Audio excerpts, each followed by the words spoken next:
Washington, this is VOA News.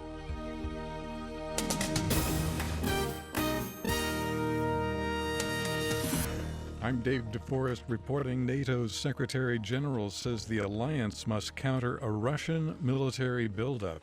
Jens Stoltenberg says Russia is bolstering its military forces from the Baltic Sea to the Mediterranean. Speaking Thursday during NATO war games in Portugal, Stoltenberg said the Russians have concentrated military forces in Kaliningrad, the Black Sea, and the Eastern Mediterranean.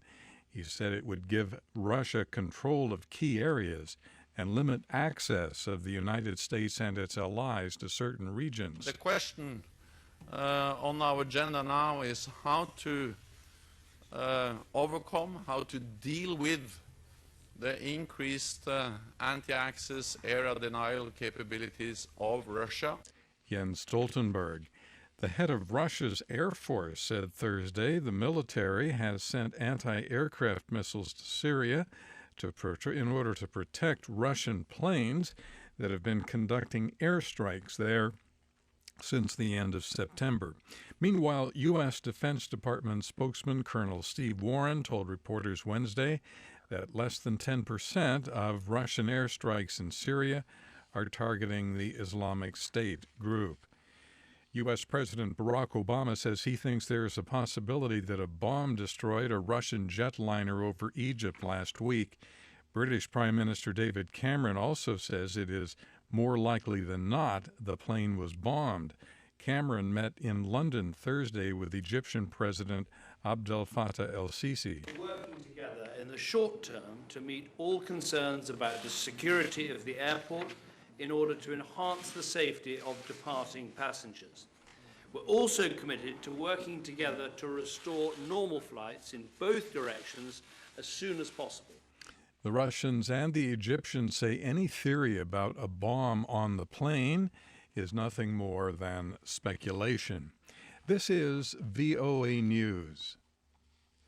A government website says Vietnamese Communist Party chief Nguyen Phu Trong has asked visiting Chinese President Xi Jinping not to militarize the South China Sea and to maintain peace there.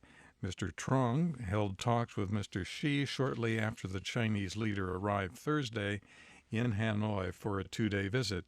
The visit is aimed at repairing the relations damaged by China's assertive moves in disputed waters claimed by China, Vietnam, and other countries. The outgoing UN envoy for Libya Thursday urged the country's rival governments to stop blocking the democratic process and vote on a political agreement that lays out the composition of a future government. Bernardino Leon told the UN Security Council in his final briefing that in recent weeks there has been progress made toward resolving outstanding issues. Tanzania's President John Magufuli was sworn in Thursday.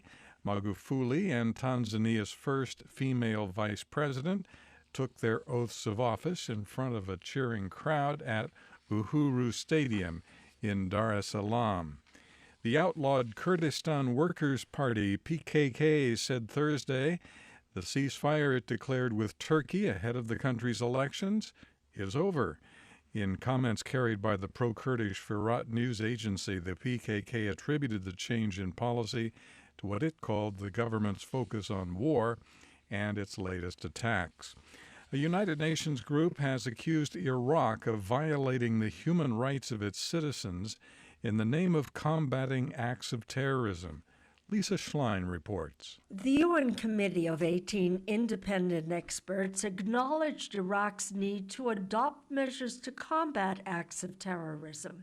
This especially in light of the grave crimes being committed by the so-called Islamic State, including killings, abductions, enslavement, rape, and torture. But it said these horrific acts do not justify the human rights violations reportedly being committed against civilians by Iraqi security forces and allied armed groups in their efforts to defeat IS.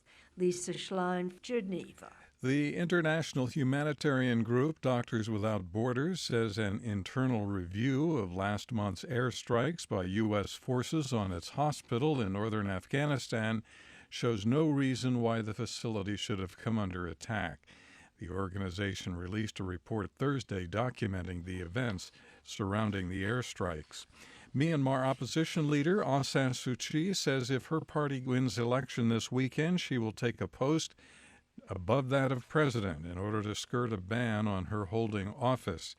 Aung San Suu Kyi held a news conference Thursday in which she announced her plan but did not elaborate. On Wall Street, U.S. stock indexes were down today. In Washington, I'm Dave DeForest. That's the latest world news from VOA.